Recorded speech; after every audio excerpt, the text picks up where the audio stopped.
Evening and welcome to Castle Point Cabinet on the 28th of September. But can we just start as usual and introduce ourselves, the Cabinet members? I'll start myself. I'm Councillor Dave Blackwell, the leader of the Council. I'll move over then to Councillor Cole. Good evening, ladies and gentlemen. My name is Councillor Stephen Cole, Ward Member for St George's, and I'm the Deputy Leader for Castle Point and Special Projects. Councillor Warren Gibson, I'm the Cabinet Member for Place and Infrastructure. Good evening, Councillor Mountford, Waste and Environmental Health. Good evening, Russell Savage. I'm the Cabinet Member for People and Community. Good evening, everybody. I'm Councillor Barry Palmer, Cabinet Member for Regeneration and Economic Growth. Good evening, everyone. I'm Councillor Carol Sage and I'm Cabinet Member for People, Health, Wellbeing and Housing. Good evening. I'm Councillor Fuller, Cabinet Member for Finance and Resources. Okay, thank you very much, members. Have we got any apologies for absent? It looks like... All members of the Cabinet are present. Chair. Thank you very much. Members, are there any members' interests? Councillor Palmer. Thank you, Chairman. I'd like to declare an interest, a non-pecuniary interest in item 11, the levelling up parks, as Chairman of Canvas Big Local, because the gunny was under consideration for this money. Thank you. Thank you, Councillor Palmer. Okay, members, is it okay that I sign the minutes of the previous meeting? Thank you very much.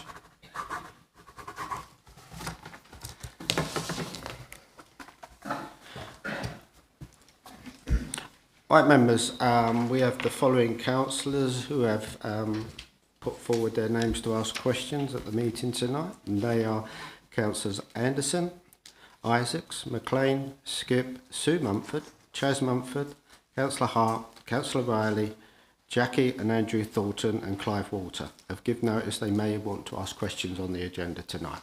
Thank you very much. Okay. Councillor Campagna as well, sorry, Chairman. Sorry? Councillor Campagna as well. Oh, and Councillor Campagna as well. Okay, so we move on to the first item, which is the forward plan, and that is Councillor Cole. Thank you very much, Mr. Leader, members, ladies and gentlemen. This is the Castle Point Borough Council forward plan for September 2022. These are the key decisions that have been brought forward to Cabinet, whether it's from this administration or from the previous administration. There are items on there tonight which we will be discussing, and as you can see there are items that will gradually be coming forward as the wheels of power do take their time. Thank you. I will take any questions. Members, are there any questions on the forward plan?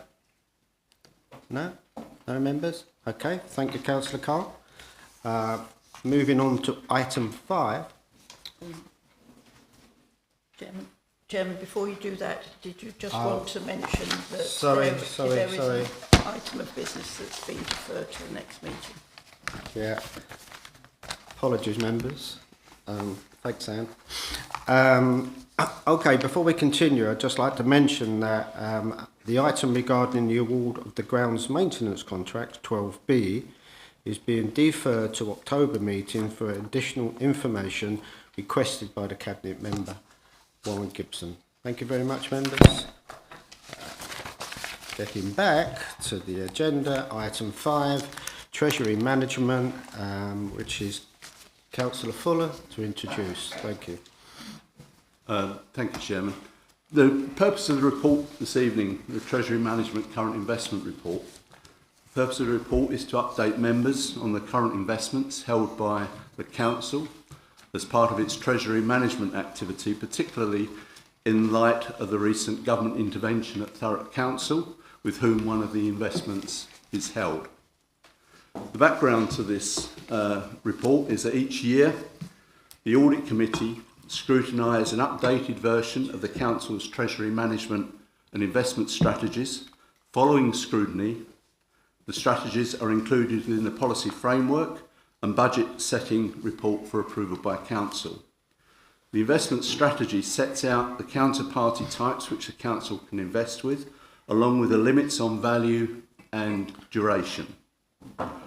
Whilst completing its daily Treasury management activities, the Council's financial services team has complete regard to the Treasury management and investment strategies. On any given day, cash flows may create the need for an investment to be made or redeemed.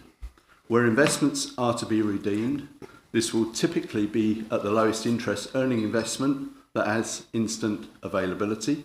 When making investments, the financial services team apply these principles. Firstly, the security of the capital. This is making sure that the sum invested is protected from loss. Secondly, the liquidity of the investments. This gives consideration to forecast cash flows and ensuring the Council has sufficient funds to meet upcoming expenditure. Based on forecast cash flows, longer term investments may be made.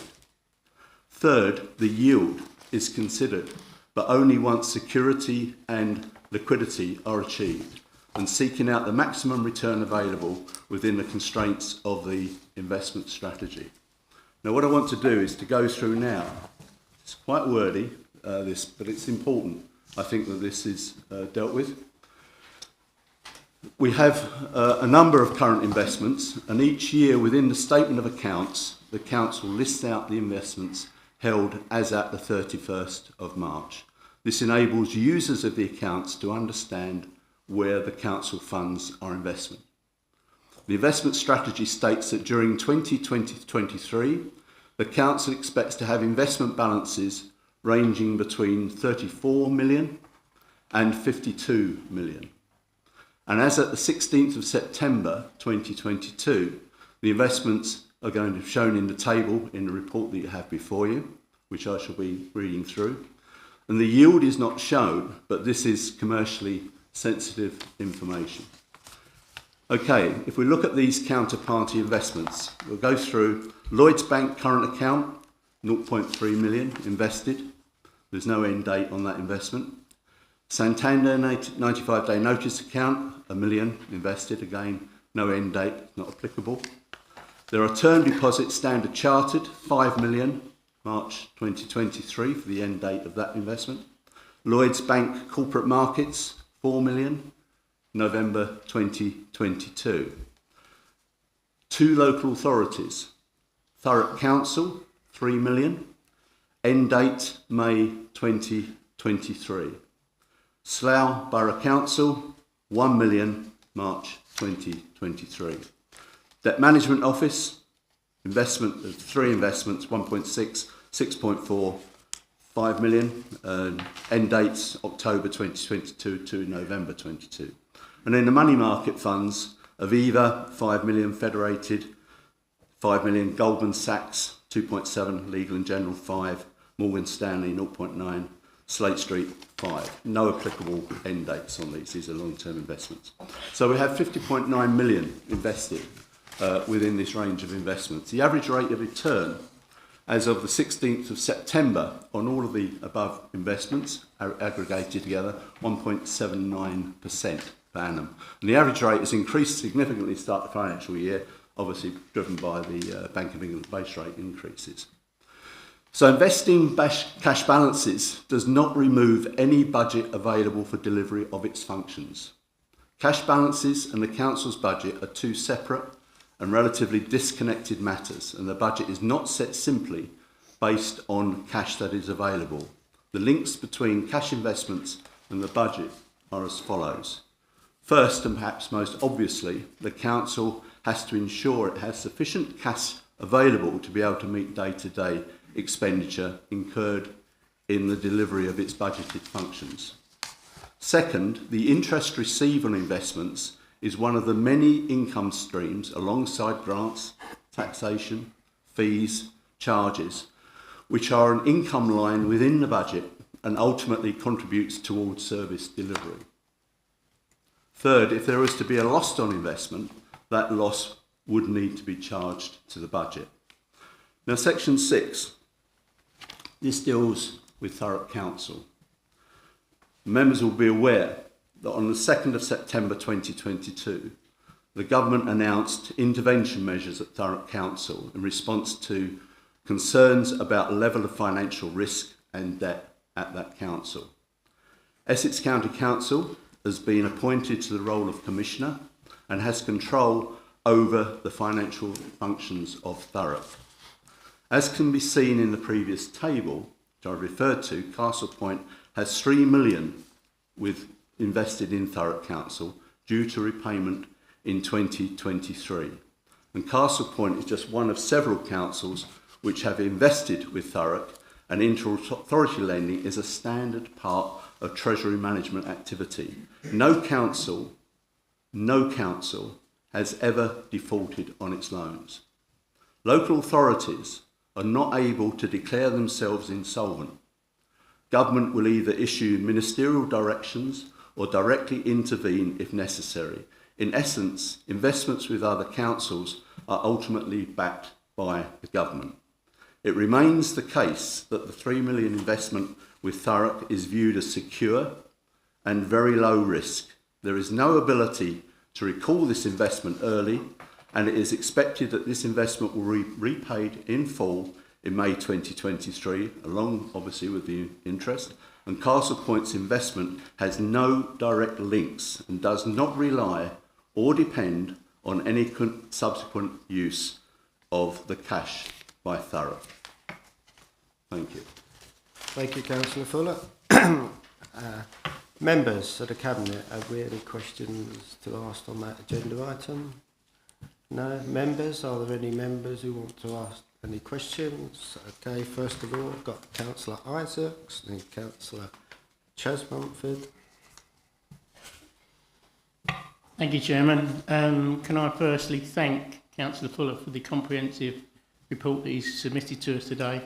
I think it does clear up a lot of comments that have been floating around, and I think it's appreciated from me personally to know that somebody has identified and looked at the problem and can answer the questions in a comprehensive way.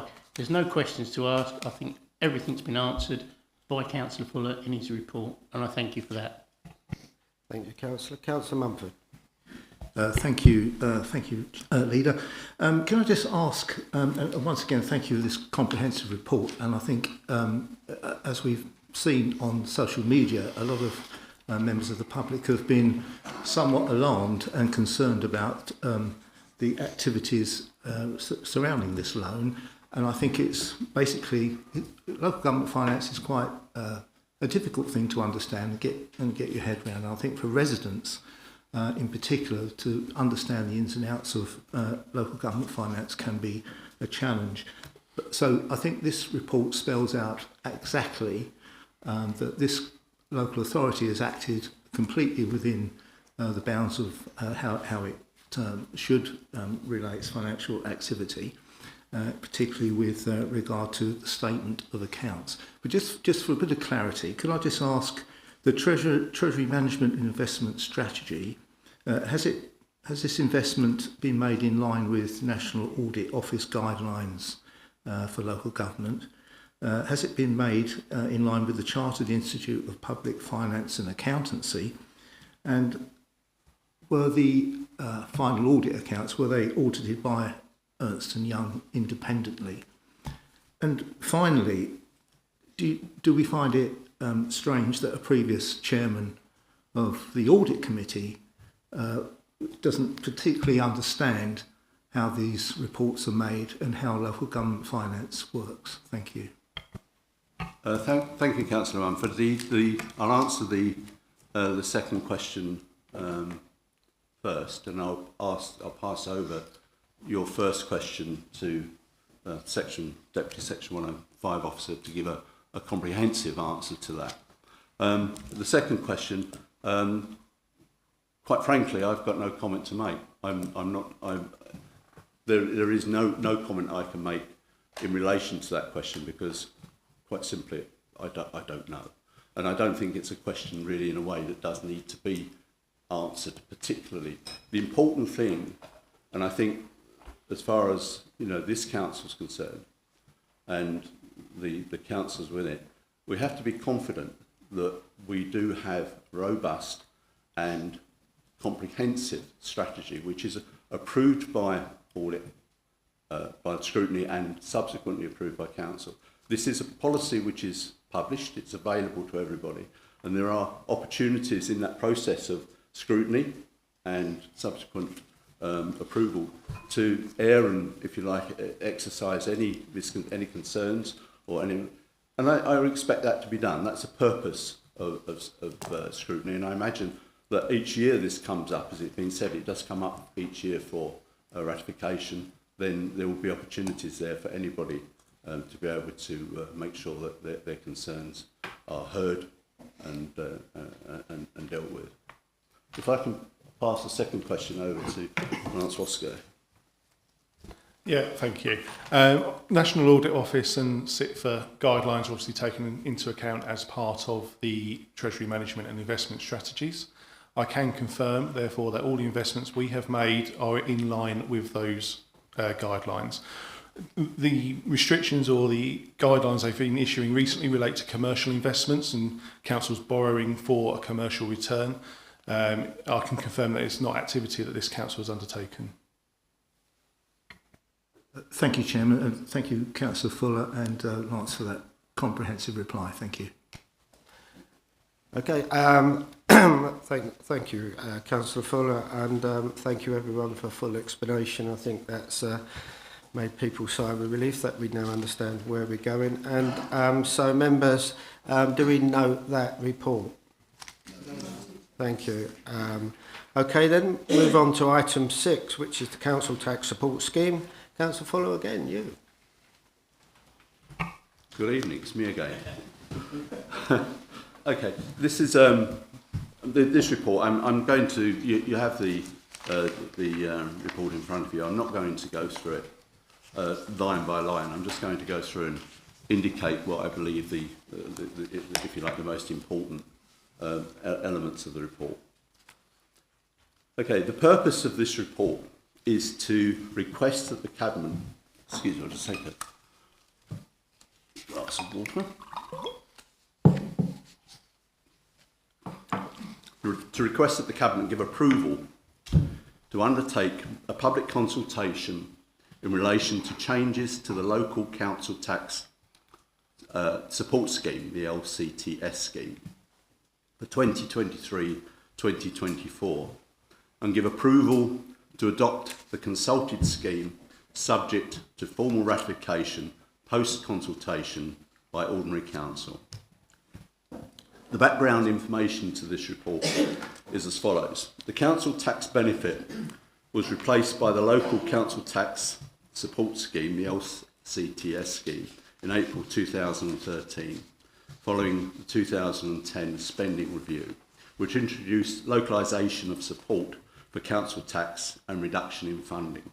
The scheme falls into two parts: a pension age scheme, which is prescribed by central government, and a working age scheme, which is determined by the council. Two parts of the scheme. The authority's current means-tested scheme is generally in line with the scheme as originally approved in December 2012, with only minor technical changes having been made in previous years to keep it aligned with welfare reform and annual uprating changes as necessary. Each year, the Council is required to review the scheme and consider whether it wishes to change the scheme or not. Should the authority wish to consider implementing changes, and this is the important part of this, to the scheme, it must undertake, as a minimum, a 6-week public consultation. Now, there is the LCTS versus the Council Tax Reduction Scheme, the CTR scheme. The means-tested nature of the current LCTS scheme makes it a complex and costly scheme to administer. Every change to income, no matter how small, results in a reassessment of entitlement and the subsequent rebilling of council tax. Since 2012, over 23% of authorities have moved to council tax reduction schemes, CTR schemes, including the 3 Essex authorities, Brentwood, Basildon and Rochford, and a fourth, Epping, expected to follow suit in 2024-25. CTR schemes differ from council tax support schemes in that award levels are generally determined by comparing the claim with a sample table of agreed bands which reflect set income ranges, household types, and a percentage of liability that will be awarded as support. And a simplified CTR scheme offers a number of benefits. The scheme is simpler for residents and staff alike to understand, potentially reducing customer inquiries. Changes to income or household type do not affect the award level unless the changes pushes the claim into a different band, reducing the associated admin and costs. As changes to entitlement and rebilling are reduced, council tax instalments are changed less frequently, making it much easier for residents to budget and reducing any of those associated admin and costs. And it will align Castle Point Borough Council with other authorities who have already transitioned to similar schemes, creating synergies that support the exploration of future potential shared services or joint working. Overall, adopting a CTR scheme provides a simpler and more efficient mechanism for supporting residents than that offered by the current LCTS scheme. And there's I won't go through all of the modelling which has gone on because that's all detailed in the appendix. But moving forward, the important thing is the consultation as far as tonight is concerned. It's necessary for the council to approve future years schemes by the 11th of March each year, prior to the year in which the scheme is to operate, even if no changes have been made. Before approving the scheme, the council is required to consult with the major precepting authorities, as county police, fire, the public, and relevant stakeholder groups. These are the things like CAB, voluntary bodies, etc., etc. The authority is legally required to consult for a minimum period of at least 6 weeks to achieve implementation by 2023. It will be imperative and recommended that the consultation takes place between the 26th of September and the 4th of November. So this is quite a tight timescale to start this consultation period. And there is, for members who may be interested, and I recommend that you do, there is a link included within the report which takes you to the recommended consultation questionnaire. So the cost of the scheme and the likely costs are all detailed in the sections as we see through the appendix.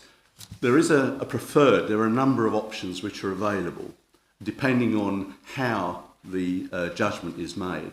And the option 2C, which is detailed in Appendix A on table 2, this is what's going to be essentially the preferred option or the recommended option.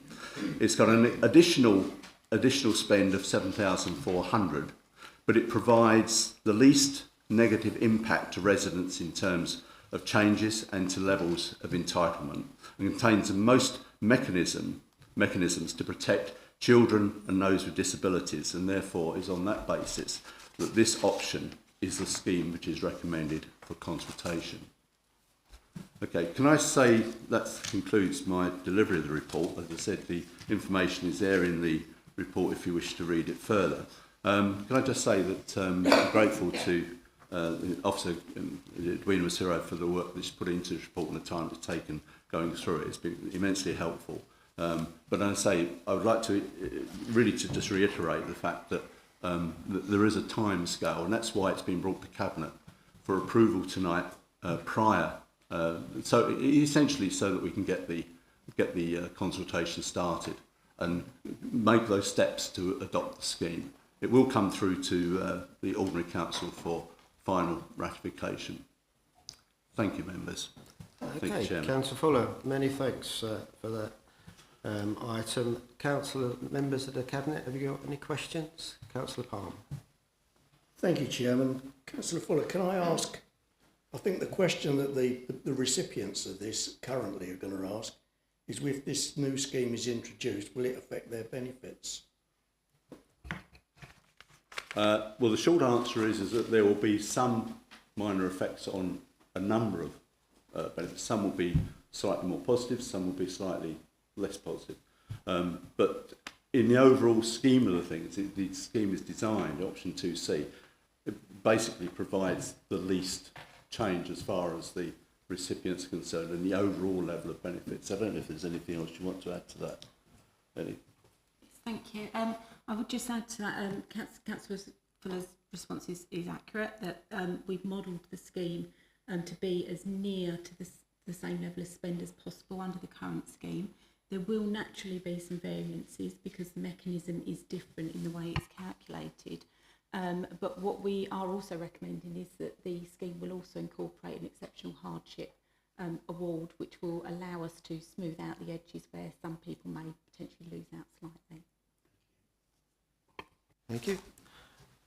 Any other members? No? Okay, members, thank you very much. Oh, sorry, I didn't see you there. Members of the Cabinet.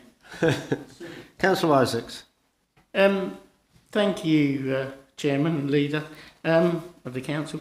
I find it hard to believe that one of our biggest authorities in the county of Essex is the police and fire, yet they don't respond to a request to attend meetings. I understand they've had the minutes, but do we take that as no comments, or they're just wiping it under the floor? Because, you know, our residents contribute quite a lot of money towards the police and fire, and having sat on the panel for 10 years, I know what the budgets are like, but I find it quite disrespectful not to attend a meeting which is important to our residents and be part of it and make a comment, even if they turn around and said no comment, but just not to respond. I find it very difficult. You can take that away if you want, but I just find it a bit upsetting that they don't respond. Councillor Isaacs, I can make no comment about the response or other response of any other authority in this. As far as the report's concerned, it quite clearly Can you put your mic on, Councillor? Sorry. Sorry, it quite clearly states that they are that they require to be consulted with. If they make no response, well, then that's the consultation, isn't it? Councillor Mumford. Thank you again, Leader. Onto the consultation, can I just ask? We're obviously dealing here with some of the most vulnerable residents in our society. Will there be the ability during the consultation, if residents or the organisations that deal with such people, will there be the ability to contact the council prior to filling in any consultation form to make sure that they're comfortable before they engage with the consultation? Because clearly, there's some serious ramifications here potentially for people, and we don't want, we want to make sure communications are at the heart of this of this matter. Thank you. Thank you, Councillor Mumford. Can I just refer you to section 7.6 of the report, where I think the actual consultation process is dealt with in rather more detail than I gave in my introduction. This has been, the consultation has been developed and hosted by, managed by a third-party provider, and it will be published on the Castle Point Borough Council website. Hard copy forms available in each of the 4 libraries via the first contact. And as it goes on to say, obviously, alternative forms will be available. The consultation is going to be publicised by social media, website, press release. And all current working age LCTS will receive a letter directly inviting them to take part in the consultations, and key partner organisations and local welfare groups will be invited and encouraged to take part in the survey. So I think the question is that the consultation is important, and it's got to be important, it's got to be managed in such a way that everybody gets first consultation, and I believe that if there are any difficulties, anybody contacting the council through the first contact team or otherwise will be dealt with, and we'll get help and support as they need it. Okay, excellent, thank you. Okay, thank you, members. Members of the Cabinet, is that agreed? Thank you very much. Moving on to item 7, the Chelmsford Local Plan Review. This is a consultation which we're obliged to actually carry out, and I've got to say that Chelmsford new local plan, they are looking at building 4,000 odd houses, and like us, they don't want to build none on the Greenbelt. So I think that's a very, very good way forward. I would like to thank Ian Butt. I'm sure you've all read Ian's response to Essex Chelmsford City Council, which I find very good and very comprehensive. And I think really, you know, if we can get them to take a few of their housing numbers, that's fine. But it's their members for you to look at. Is there any questions from the members of the Cabinet which would... No, is there any questions from other members? Councillor Riley. Thank you, Chairman, for the report, and add my thanks to Ian for his hard work. Really, as a Chairman, it's really good that you are able to support Chelmsford City with their local plan and note your comments.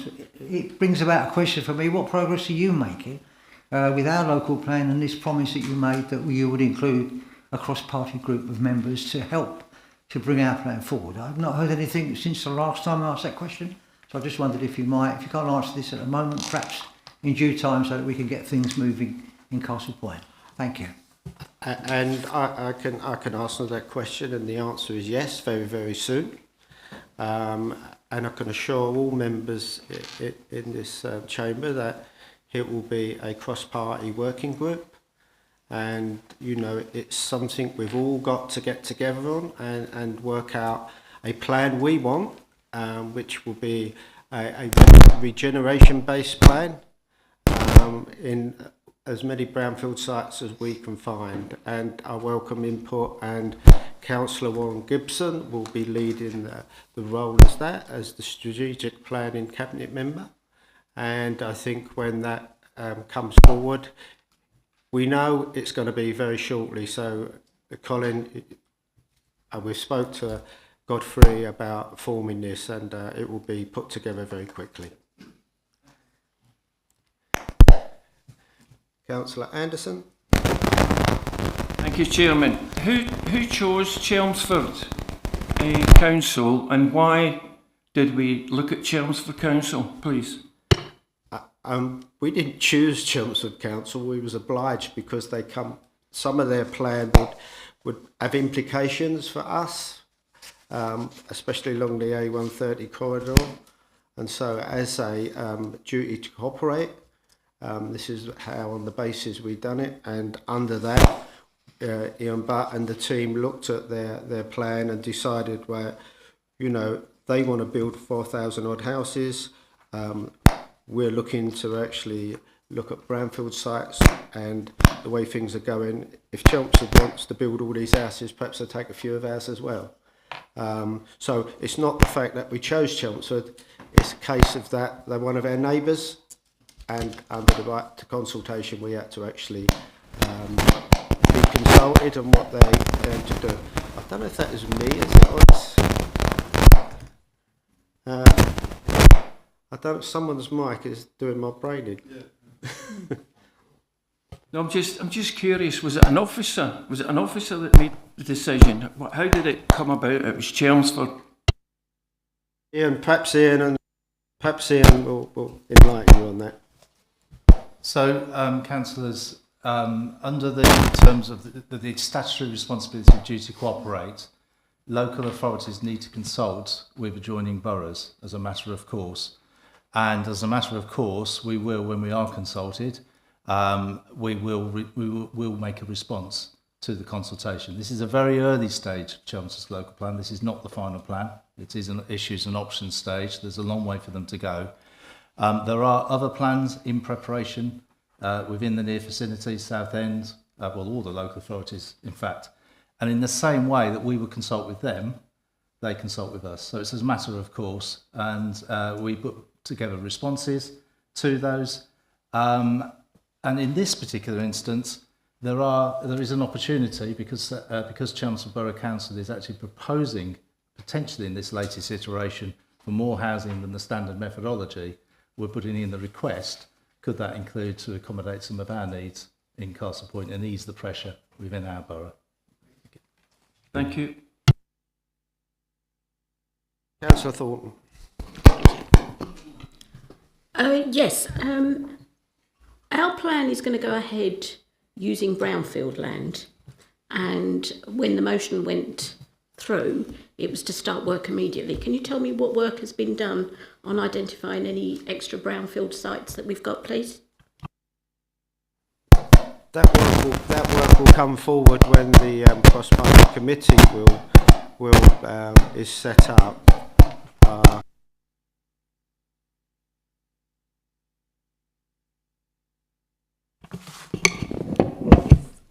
That work will come forward when this cross-party committee is set up, but I think officers have been looking at various sites at this present time, which they can actually bring forward to the working group once it is set up and running. So I think we've got to be a little bit patient. I mean, we are keen to get going because there is a fine timeline to do this, so it will mean quite a lot of meetings, and to be honest, those who want to be involved in that need to realise they're going to have a fairly hectic period of doing many meetings. So it's down to the leaders of the groups to choose the members they feel can put in the time, because it is probably one of the most important things we've got to do in this council. So I hope everybody will take that on board when they decide they want to get involved, because it will be maybe daytime and nighttime meetings. Thank you. Sorry. So you can confirm that there are some sites that have been identified that are being worked on, because that's contrary to what the officers have told me.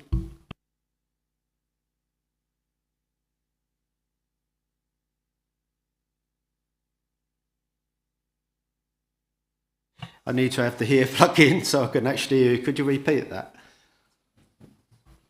You're confirming that there are some brownfield sites that are currently being have been identified and are being worked on, because that's contrary to what officers have actually told me.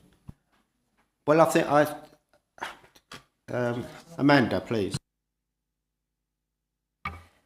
So we have to update the brownfield land register every year. And my understanding is that you've been advised that the brownfield land register update will be brought to Cabinet towards the end of the year, as it was last year. Normally we write the report for December, and invariably the December's Cabinet meeting is cancelled, so it normally goes to the January meeting. But that's typically what's happened in the last few years. Ian? Thank you. Can I just add to that the brownfield register is very specific in terms of the type of site, so not all potential sites and necessarily make it onto the brownfield register because of the criteria and the evaluation process you have to go through. The brownfield register will contribute towards contribute towards a new plan, but there will be additional land in addition to that. And one of the very first pieces of work that we need to do in making a new plan is to do another very comprehensive urban capacity study, through which we then identify further sites as well. So the work is to be done. The brownfield register is slightly different to what we need to do with the local plan. So if the work is to be done, it's not yet started, but are you saying that there will be land as well as brownfield land that's going to be included? I think all will become apparent when we present a report setting out what the process will be for the new local plan. The preparation of a new local plan, as you know, is a very significant undertaking. We want to make sure we get it right. So time, yes, it's important that we move with pace, and we have since the decision to withdraw the local plan. We've been working on what would the new local plan look like. What's the process for preparing it? Obviously, we're in a period when we're not quite sure what the government are proposing in terms of planning reforms. So there's an awful lot of things for us to take into consideration. But a report will be coming to Cabinet, to full council shortly, which will set out what that process will be. Thank you, Ian. Councillor Hart. Thank you, Chairman. The extra homes that Chelmsford City Council are looking to build above their other already proposed housing is nearly 8,000 homes. That the 20%. That's the 20% buffer that they're proposing for that. And it says in here that it's going to be on greenfield areas. Is that correct? Amanda? Yep, so the total that they're looking to provide between 2022 and 2041 is 22,800 homes. In order to do that, because obviously they've got a local plan in place already, they need to find sites for another 8,000 homes. The reality in that, though, is that they've taken their standard methodology number, rounded it up a bit, then added 20%. So they're over-providing of the order of 4,800 homes. So there is scope, I suppose, to be asking them, can you take any of our unmet need? What their reply will be, I'm not sure, but we'll see. Exactly, I think we can only ask, and it's our duty to ask, and it's their duty to reply on that. But are we putting much hope in that, as it is the buffer, and obviously applications drop off all the time? So we are going to ask, but when the plan preparation starts, are we putting much hope on that? I think the reality is that Chelmsford sit in the middle of Essex, and all of the boroughs to the south and all of the boroughs to the west of them have greenbelt constraints. So the chances are that everyone will be asking Chelmsford this question. Historically, they've pushed back against such requests, but like you say, we can only ask. Okay, thank you very much, members. Members, is that agreed? Okay, moving on to agenda item 8, which is the Anglian water draft drainage and wastewater management plan consultation.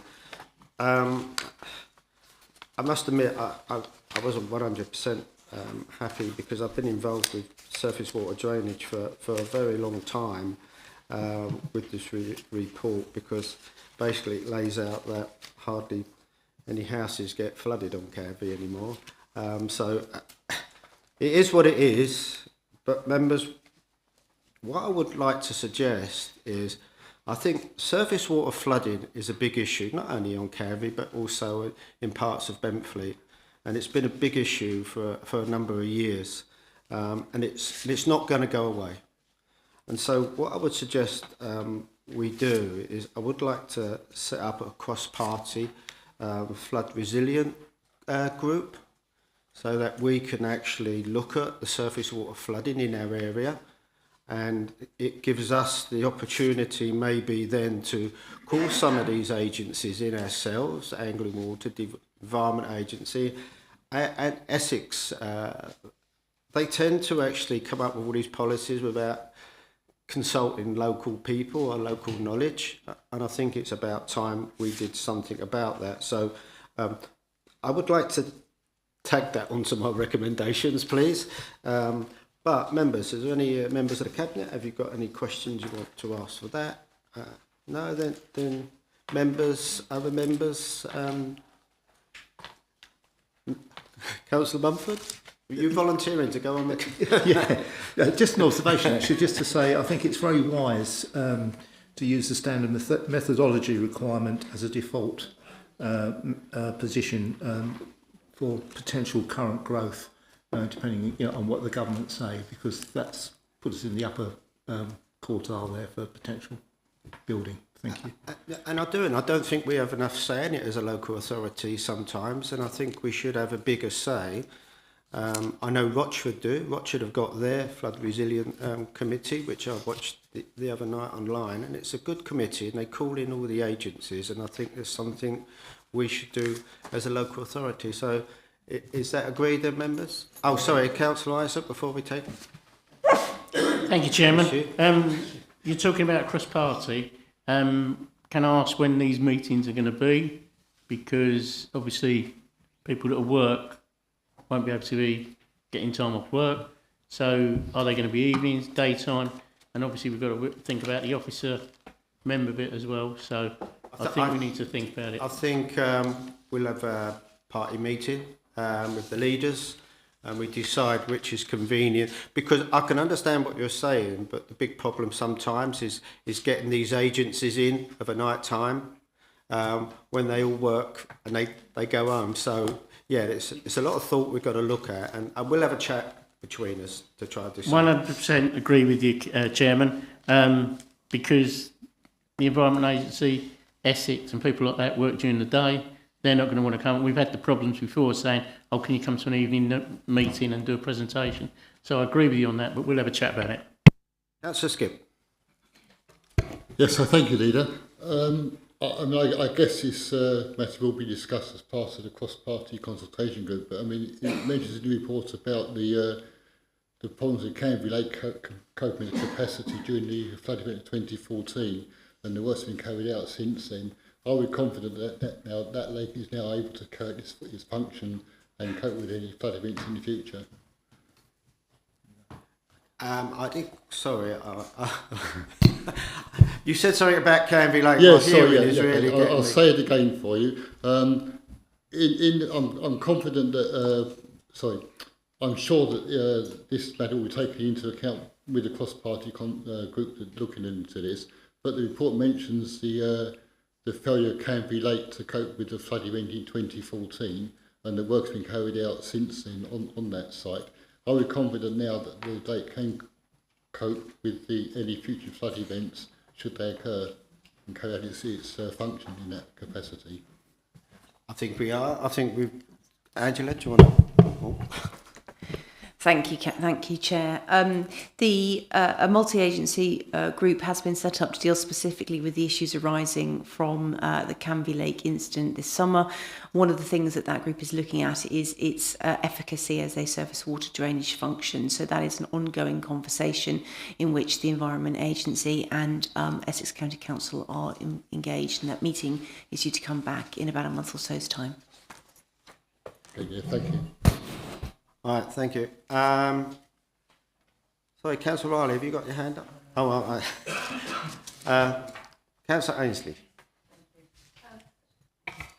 I just would like to say that I think it's important that Anglian Water, the Environment Agency, DEFRA, understand that we are here to look after our residents.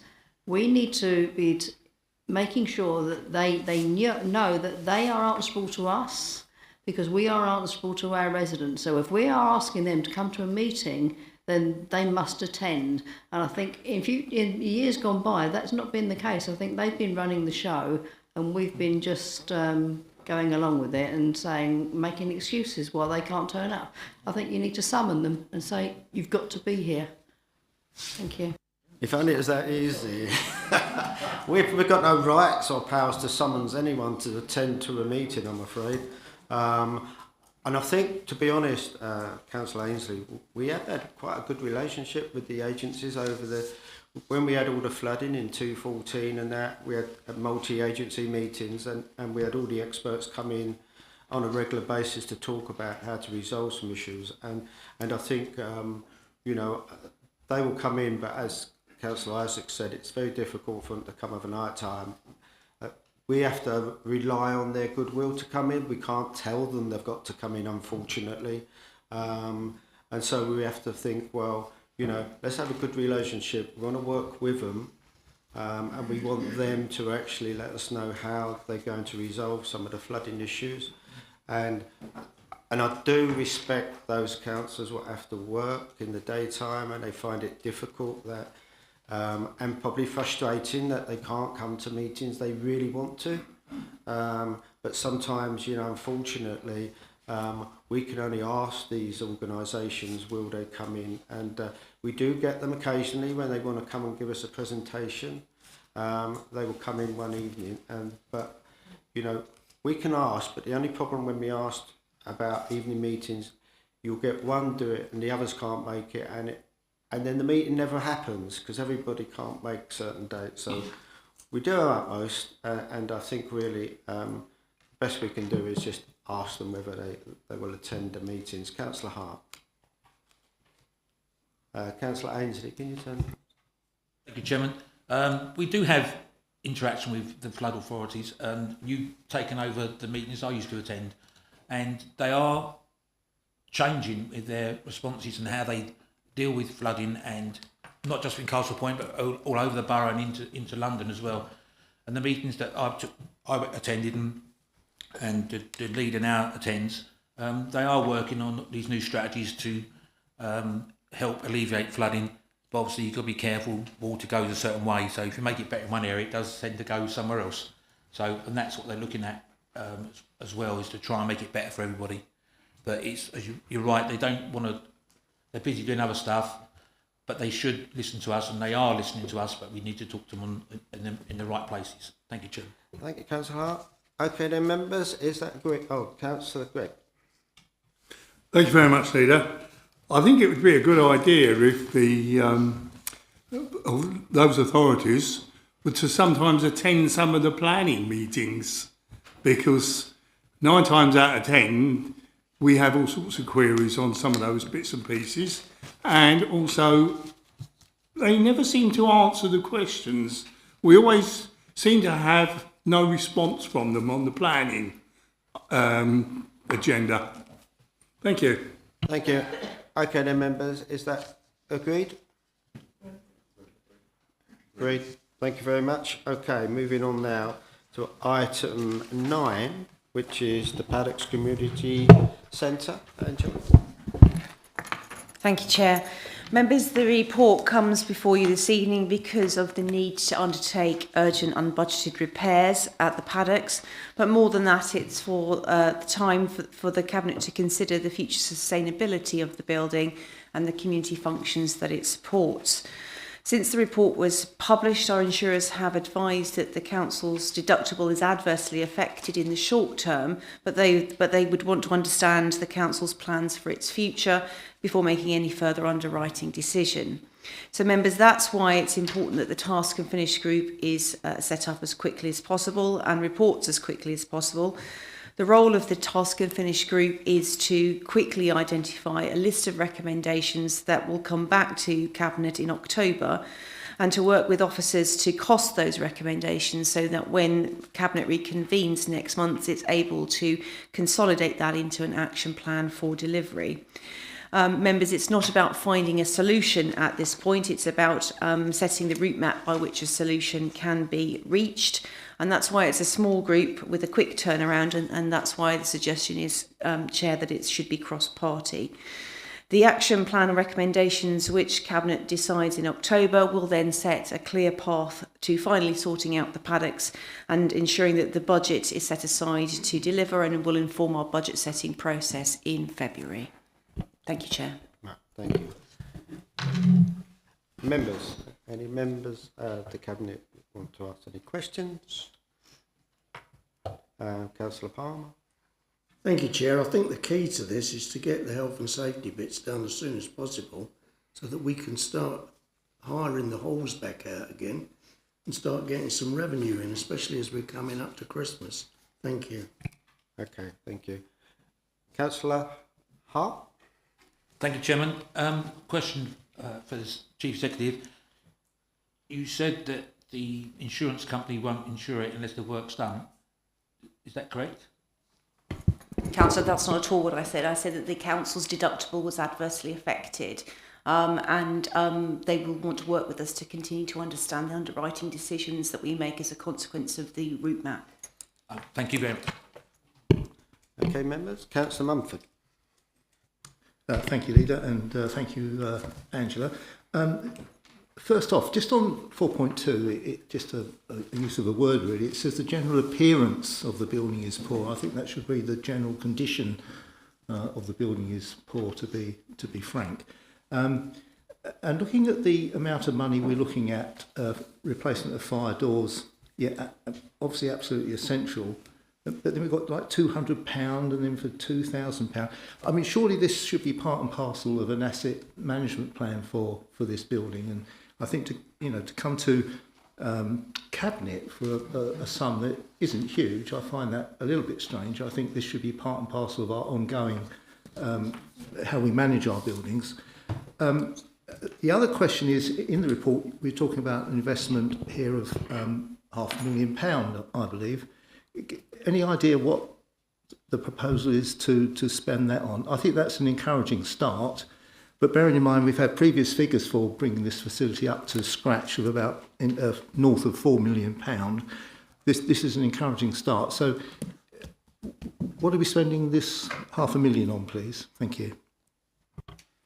Thank you, Councillor. In relation to the planned preventative maintenance regime that you made reference to, there is a PPM regime for this asset and indeed for all assets that the Council owns, where, however, there are items of extraordinary expenditure that exceed that budget capacity. That's why it comes back to members.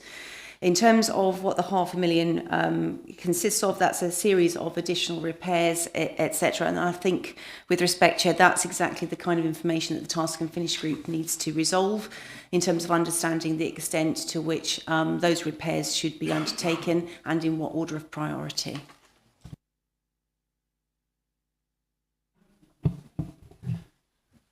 Councillor Edison.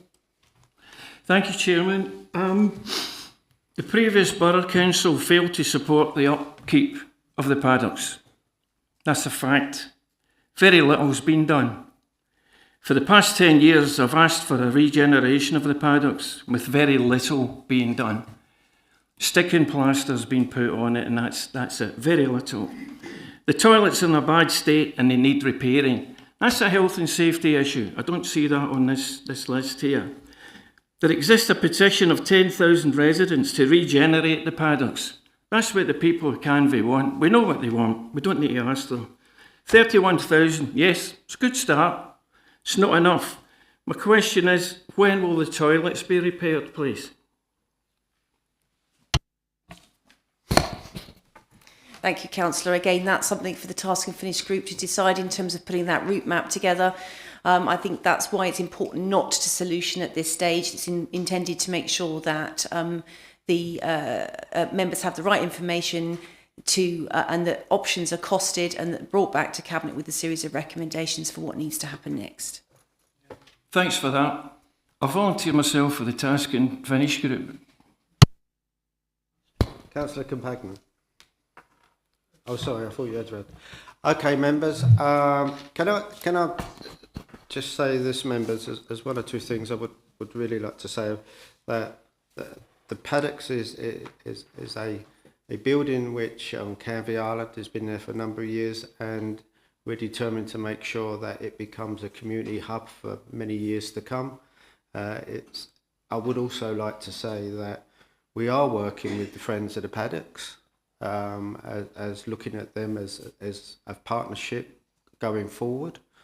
I think they're a dedicated group of people, and I think as a part of a local authority we need to forge partnerships with groups in this borough, so that's what we will be looking at. As for the Task and Finish Group, I would like to suggest that also it includes all three leaders, because it is a very important decision and it's got to be a very quick decision. So I think as it is that important, I think it's only fitting that all three leaders be a part of that Task and Finish Group.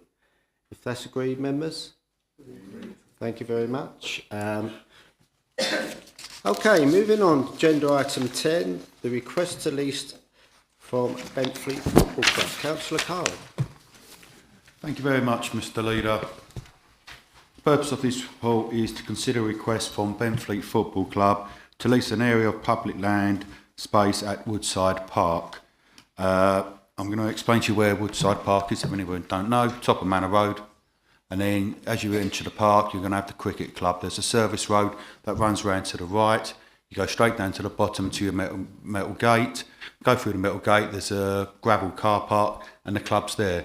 The land that they're asking for is directly in front of the club. The club has been in Benfleet since like year dot. And every year it's grown and grown and grown. Up to a point now that they've got 6 senior teams, and As you go up in the league football, you then have to start investing in the club to better grounds. You might have to build stadiums and so forth and so forth. Well, Benfleet's actually reached this stage now, and they need to lease a piece of land. The FA have got money to invest in the drainage of this piece of land, which floods regularly. And they want to build a small stadium there. But at present, they're having to play all their matches away on Canvey Island. And then when they get the revenue from the club supporters popping into the pub there, having a pork pie, all that goes to Canvey Island. We want that money back in Benfleet, all right? So we can invest into our groups and into our players down there. Assets like this, football clubs like this, rugby clubs and stuff like that, they do so much for our community, for our children. And I ask you, please, to vote in favour of this. There is no cost to this council. The FA are 100% behind them, and they will start leasing the money literally as we sign off tonight. I believe some of them, they were here, or they might be coming up, or they're watching online. It's one of the wonderful things about what, as a cabinet member and as a council, we can do to help our community. So if there are any questions about this club or anything else, I will take some questions, or technical ones we can always pass over to Trudy. Well done. Members, any members of the cabinet? No? Any other members would like? Councillor Hull. Thank you, Chairman. Councillor Cole said a stadium. It says a clubhouse, I think. Yeah, it's not a stadium, it's a clubhouse. Yes, that's fine. I think it's a similar thing that happened in Hadley for the cricket club. The Hadley teams didn't build a clubhouse; they just shared and improved in the cricket club facilities, I think. Sorry to interrupt you. Sorry, miscommunication. It's actually got a clubhouse already at the front. It's to build a small stadium. They're going to build a very small one eventually, and a stand, yeah, a little stand sort of thing. But it's more involved with when you go to certain levels in football. I'm a rugby man, so I can't Do you want me talk. to explain? Yeah, right. It's to do with the drainage. Yeah. Thank you. Councillor Isaacs. The Deputy Leader is absolutely right. As you go further and further up the league processes, through junior football to senior football, you have to make special requirements and there's special conditions that the FA and the local leagues put on. And with Benfleet, the pitch needs to be completely cordoned off with a barrier. Obviously, they get people there because they're running so many clubs.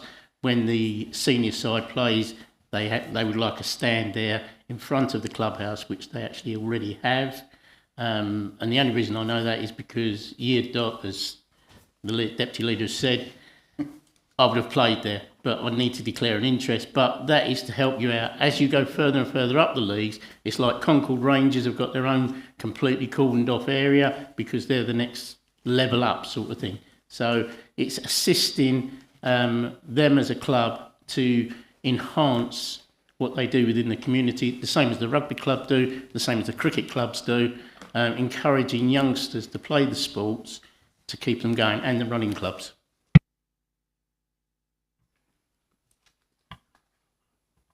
Councillor Ainsley. Thank you. I was just wondering, following on from the success of the women's football team, the England football team this year, is there any plans to incorporate a women's changing area in the clubhouse there? They actually have one already, and you'll find out actually due to the Equality Acts that most my son's rugby club, there's women playing there, there's women's changing rooms.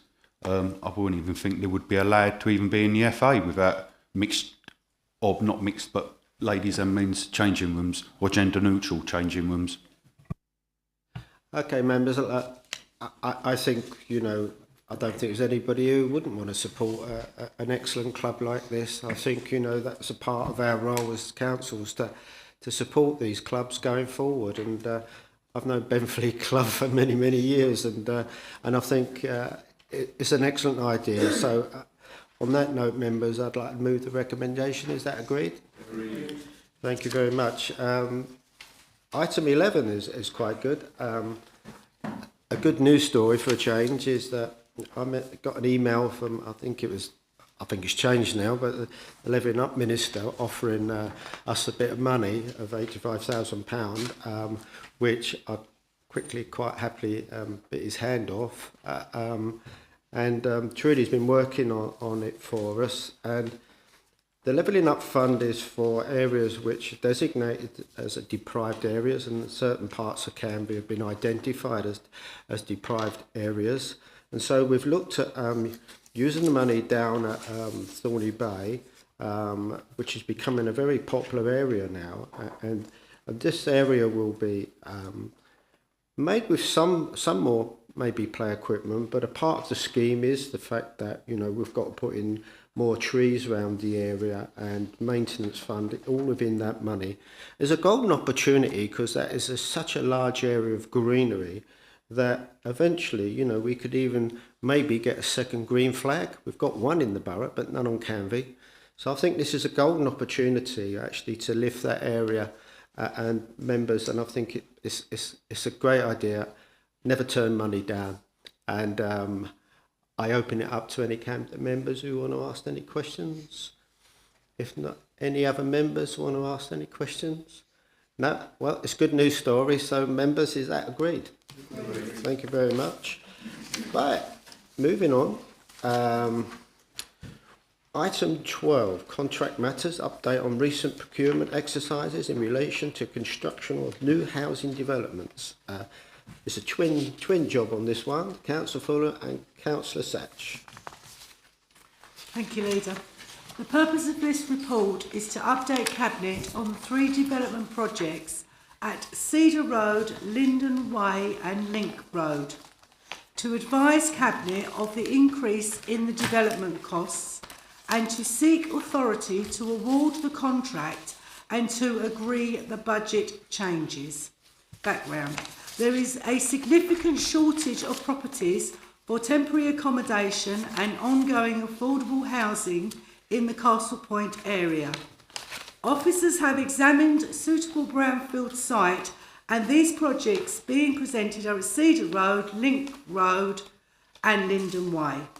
These were agreed subject to planning consent at Cabinet meeting in October 2020, and the planning constraints were received during 2021. Consents, sorry, not constraints. Report, updates on action taken since the Cabinet meeting in October 2020. Preliminary works to utility provision, e.g. drainage, to prepare the sites and demolition of properties and purchase and demolition of garages. Updated financial information has been provided on the 3 schemes. Increased costs are due to inflation and supply issues in the construction industry, which have increased from 1,525 to 2,250 per square metre between October 2020 and now.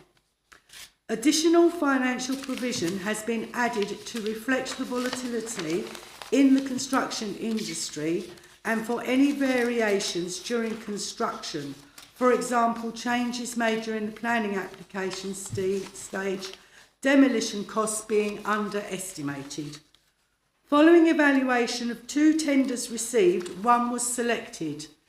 The limited numbers of tenders was due to a fixed price contract, as an alternative contract type would have placed a larger financial risk on the authority.